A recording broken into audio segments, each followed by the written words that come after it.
बहुत ज्यादा। दीदी अभी भी आप काम करती हो? अब तो आपकी बहुएं आ गई है। आ तो गई है, लेकिन बड़े बुजुर्ग होने के नाते घर की सारी जिम्मेदारी मेरे ऊपर है। जिम्मेदारी संभालने के लिए हम हैं, बस बड़े बुजुर्ग कह सकती हो। देखना ही पड़ेगा, करना ही पड़ेगा।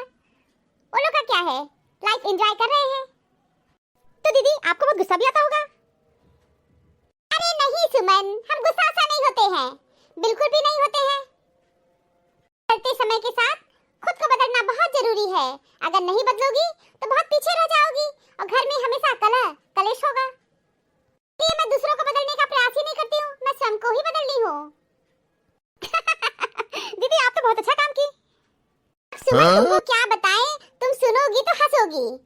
मैं अपनी बहू से बोली, छोटी वाली से जो अभी अभी शादी हुई है, अभी मैं अपनी छोटी वाली बहू से बोली कि कुछ दिन सिर पे पल्ला रख लो, अभी बाहर के लोग आ रहे हैं। कुछ बोली तो नहीं, सुमन समझ लो सिर पे पल्ला रखती ही नहीं है। हम भी पुराने जमाने की सोच के ठहरे। हमारे जमाने में जो हुआ था, हम भी थोड़ा बहुत चाहते थे, थोड़ा बहुत ही चाहते थे, ज्यादा नहीं चाहते थे कि सर पे पल्ला वल्ला रख ले, 4 हितनात मेहमान आ रहे हैं, थोड़ी मेरी इज्जत बन जाए। लेकिन बहू को देखे, वो तो सिर पे पल्ला ही नहीं रखना चाहती है। तो इससे अच्छा दोबारा मैं उसे बोली ही नहीं, अपना इज्जत कौन उतरवाने जाए। पता चले हम अपना बाहर इज्जत रखने के लिए घर में अपना इज्जत उतरवा लें। आजकल के बच्चों का कोई भरोसा तो है नहीं, कब इज्जत उतार के रख देंगे कि क्या बताएं, तार तार होने में समय नहीं लगेगा। बिल्कुल सही कह रही हैं आप। जी प्रणाम। खुश रहो बहू, खुश रहो। मौसी जी आप चाय पियेंगी, कॉफी? तुम्हारी जो मर्जी हो बना के ले आओ, हम तो दोनों पी लेते हैं। नहीं मौसी जी, मर्जी तो आपकी चलेगी, स्पेशली आपके लिए मैं वही बनाऊंगी जो आप चाहेंगी। ठीक है बहू, जाओ कॉफी बना के ले आओ। ठीक है मौसी जी, मैं अभी फटाफट बना के ला रही हूँ, वेट करिए। सुमन तुम्हारी बहू तो एकदम चेंज हो गई है। दीदी सब कुछ चेंज हो रहा है, मेरी बहू भी चेंज हो गई। चलो अच्छी बात है, सब कुछ चेंज ही हो रहा है। सुमन मैं तो इसीलिए परेशान थी कि मेरी बहू सिर पे पल्ला नहीं रख रही है, और मैं यहाँ देख रही हूँ तुम्हारी बहू के तो सिर पे पल्ला ही नहीं है, वो तो साड़ी ही नहीं पहनी है। दीदी सही कह रही हैं, मेरी बहू को साड़ी पहनना तो पसंद ही नहीं है। तो मैं तो कह दी, जाओ बिटिया जो तुम्हारा मन करे तुम वो पहनो, हम तुमको रोकेंगे टोकेंगे बिल्कुल नहीं। दीदी मैं अपनी बहू को पूरी आजादी दे दी हूँ, तुम जैसे रहना चाहती हो वैसे रहो। जानती हैं दीदी, मेरी बहू एक दिन आके मुझसे बोली कि मम्मी जी मैं कैफ्री फ्री पहनना चाहती हूँ, मुझे शॉर्ट ड्रेस बहुत पसंद है, मैं पहन लूं? मैं तो बोली बहू पहन लो, तुम्हारी जो इच्छा करे वो पहनो। कि दीदी मैं ठान ली हूँ, मैं अपनी बहू को रोकूंगी टोकूंगी बिल्कुल भी नहीं। कि दीदी मेरे घर में पहले भी शांति था, आज भी शांति है, मैं नहीं चाहती हूँ कि मेरे घर का वातावरण कलह कलेश से भरा हो। तो सुमन क्या तुम अपनी बहू को हाफ बैंड पहनाओगी, कैफ्री शॉर्ट ड्रेस पहनाओगी? देखो दीदी, मेरी बहू जो चाहेगी वही पहनेगी, मैं उसे मना नहीं करूंगी, रोकूंगी टोकूंगी भी नहीं। दीदी अगर मेरी बहू कहेगी मैं बिकनी पहनूंगी तो मैं बिकनी पहनने का भी परमिशन दे दूंगी। क्या सुमन तुम्हारा दिमाग खराब हो गया है क्या? नाक कटवाओगी क्या चार समाज में? अपनी बहू को तुम बिकनी पहनने के लिए कह दी? दीदी कही हूँ, अब देखो मेरी बहू क्या करती है, पहनना चाहेगी उसकी मर्जी, पहन ले, मेरा क्या जाएगा। ए सुमन ऐसा छीछा लेकर घर का मत करना। देखो दीदी मैं बदलते समय के साथ अपने आप को बदल ली हूँ। देखो मैं लंबी चुटिया रखती थी, अब कटवा ली हूँ। देखो ना कटवा ली हो कि नहीं, मेरे बाल देखो कटवाई हो कि नहीं। आई बात समझ में? अरे सुमन तुम्हारी तो हमको बातें नहीं समझ में आ रही है, पता नहीं तुम गोल मोल कैसी बातें कर रही हो। अरे थोड़ा बहुत तो शर्म लिहाज तो होना ही चाहिए, इतना भी खुल मत जाओ, बहुत ज्यादा खुल गई हो तुम तो। मौसी जी कॉफी कैसी बनी है बताइए, पसंद आई कॉफी? बहुत अच्छी कॉफी बनाई हो, बहुत अच्छी, थैंक यू। मौसी जी इसमें थैंक यू क्या बात है, ये तो मेरा नैतिक कर्तव्य है। बहू तुम तो बहुत अच्छी हो, कॉफी तुम्हारी बहुत अच्छी बनी है, मुझे बहुत पसंद आई। ठीक है मौसी जी, अगर आपको किसी चीज की जरूरत हो तो बताइएगा। ठीक है बहू, ठीक है। मम्मी मौसी के आने से घर कितना अच्छा लगता है ना। क्या तुम्हारी मौसी है ही इतनी अच्छी। गुड़िया तुम्हारे ससुराल में सब ठीक तो है ना? हाँ मौसी जी सब ठीक है।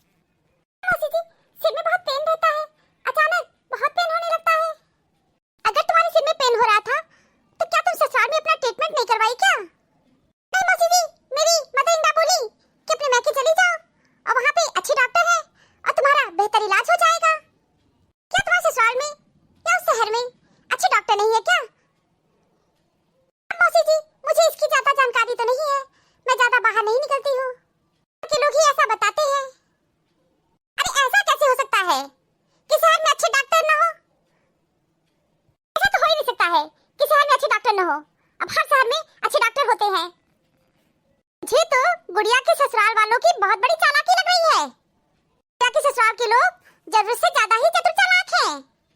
दीदी चतुर चालाक बहुत है, हद से ज्यादा है। और भी कोई बात है क्या सुमन? बताओ ना मुझे, बताओ। बताने से तुम्हारा मन हल्का हो जाएगा। क्या बताए दीदी? बस समझ लीजिए कि जब मेरी बेटी स्वस्थ रहती है तब ससुराल में रहती है। जब भी कोई बीमारी हो जाती है इसकी सास मैं के यहाँ भेज देती है। कहेंगी कि जाओ वहाँ बहुत अच्छे डॉक्टर हैं और तुम्हारा बेहतर इलाज हो जाएगा।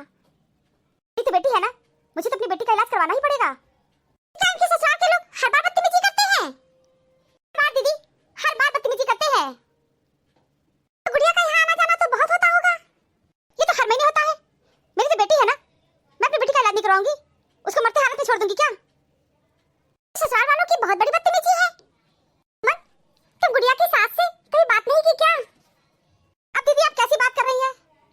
उनसे मैं कैसे बात करूं और क्या समझाऊं? अब मेरे समझाने से ऐसे लोग सुधर जाएंगे, उनमें कोई सुधार हो पाएगा? लेकिन सुमन ये तो बहुत ही गलत है।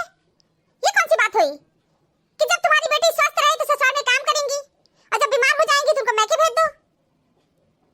हाँ तो दो चालाकी, एक अपनी जिम्मेदारी से बच रही है, दूसरा पैसे बचाना चाहती है। क्या करे दीदी, समझ लीजिए हम बहुत परेशान हैं। ठीक है मेरी तो बिटिया है, मुझे तो इलाज करवाना ही है। मैं यही सोच के अपनी बेटी का इलाज करवाती हूँ। कहो तो मैं इनके ससुराल वालों से बात करूँ? नहीं मौसी जी प्लीज, मेरे ससुराल के लोगों से बात मत करिएगा, नहीं तो बात और बिगड़ जाएगी। बात कैसे बिगड़ जाएगी? करूंगी मैं बात, मैं जरूर बात करूंगी। नहीं दीदी बात मत करना, बहुत ही नालायक टाइप के लोग हैं, इनसेंसिटिव लोग हैं। वो लोग तनिक भी आपकी बात का वैल्यू भी नहीं करेंगे। प्लीज आप बात मत करिएगा। संदन जी मुझे पहचानी कि नहीं पहचानी? कैसी बात करी बहन जी? नहीं पहचानूंगा, आप मेरी बहू की मौसी हैं। संदन जी बहुत अच्छा लगा, आप मुझे पहचान गए। अरे बहन जी आप कहाँ जा रही हैं? प्लीज रुकिए, मैं आपके लिए नाश्ते पानी का प्रबंध करने जा रही हूँ, तो आप बैठिए, मैं ला रही हूँ। नहीं आप जाइए मत, प्लीज आप बैठिए। घर के बगल में जस्ट मेरी सहेली रहती है और मैं वहीं से आ रही हूँ और इतना नाश्ता पानी खिला दी है कि मेरा तो पेट ही भर गया है। चाय पी लीजिए, आओ चाय बना के जल्दी ले आओ। अच्छा प्लीज चाय भी मत बनवाइए, प्लीज बैठिए, मैं आप लोग से कुछ जरूरी बात करने आई हूँ। हाँ बहन जी बताइए कौन सी बात करना चाहती हैं? जी मैं एक बात पूछना चाहती हूँ, आप मुझे बताइए कि बहू कहाँ है? मायके गई है अपने। मायके गई है? किसी काम से गई है क्या? जानती हैं आजकल की लड़कियाँ घर में रहना ही कहाँ चाहती हैं, हर समय उनको घूमने को चाहिए। मायके तो हमेशा ही जाना चाहेंगी। बोली कि मम्मी जी मैं मायके जाना चाहती हूँ। मैं बोली चली जाओ, चली गई। तो बहन जी आप रोकती टोकती नहीं है, आपको मना करना चाहिए ना कि बार बार मैके न जाया करो। क्या करूं बहन जी, जब मैके जाने पे उतारू हो जाती है तो हम क्यों रोके टोके, चली गई। बहन जी कितनी सफाई से आप झूठ बोलती हैं, मुझे तो बहुत आश्चर्य हो रहा है। झूठ?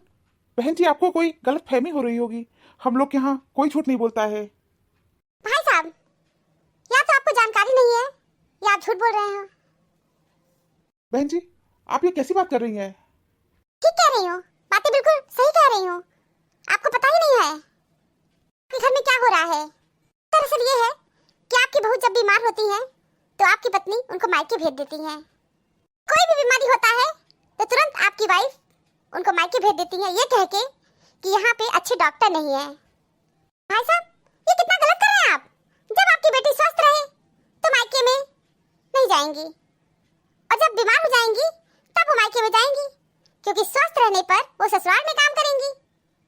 हमेशा बीमारी की हालत में ही मायके में जाएंगी। जब वो स्वस्थ रहेंगी तो ससुराल में रहेंगी, आपके घर का काम धाम करेंगी। यहाँ पे अच्छे डॉक्टर नहीं है और मेरी बेटी का ट्रीटमेंट यहाँ नहीं हो सकता है क्योंकि अच्छे डॉक्टर सिर्फ उनके मायके में ही हैं। बहन जी अगर ये सब बातें सच हैं तो मुझे तो ये सब जानकारी ही नहीं है। आराधना सच सच बताओ, जो मौसी जी बोल रही है वो गलत बोल रही है या सही है? बिल्कुल गलत बोल रही है कि वो अपनी शौक से जाती है, अपनी इच्छा अनुसार जाती है, हम उनको जाने को क्यों कहेंगे। बहुत ही गलत बात है कि मैं ये बोलूं कि बीमारी में तुम अपने मायके चले जाओ, ऐसा कुछ भी नहीं है। मौसी झूठ बोल रही है। देखिए बहन जी हम झूठ नहीं बोल रहे हैं और मुझे झूठ बोलना तीन तिकड़म करना नहीं आता है। झूठ आप बोल रही हैं अपने पति के सामने, समझ नहीं रही है कि आपका समाज में कितना नाक कट रहा है। पहली दफा ऐसा आप नहीं कर रही हैं। आप जब से शादी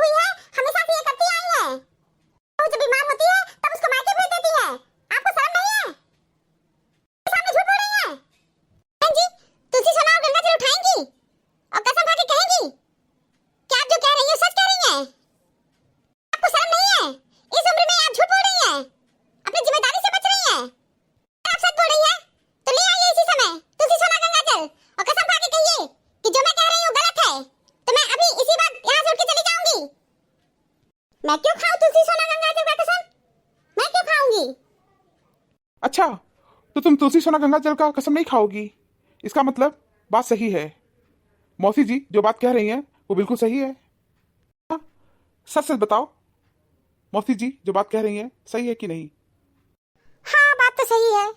जब वो बीमार होती हैं तब उनको मैं मायके जाने के लिए कह देती हूँ।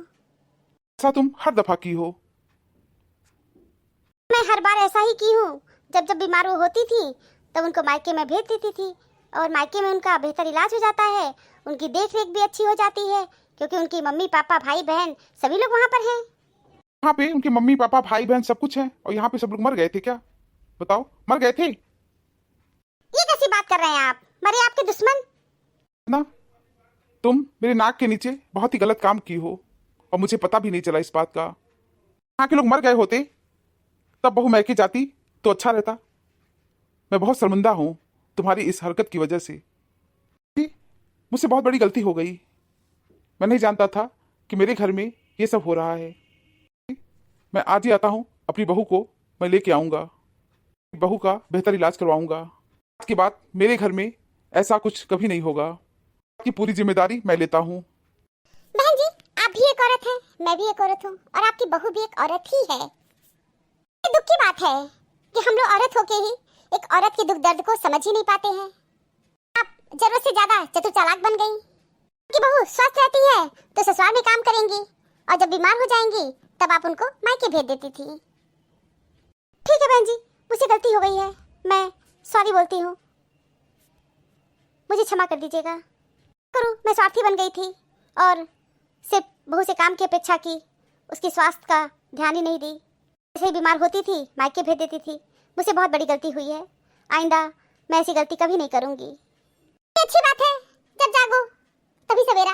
आप लोग अपनी जिम्मेदारी को समझिए और एक अच्छे सास ससुर होने का उदाहरण समाज में पेश करिए। बहन जी, मैं आपसे प्रॉमिस करता हूँ अब ऐसी गलती कभी नहीं होगी। बहुत बहुत धन्यवाद आप लोग को। जी, धन्यवाद आप मत कहिए।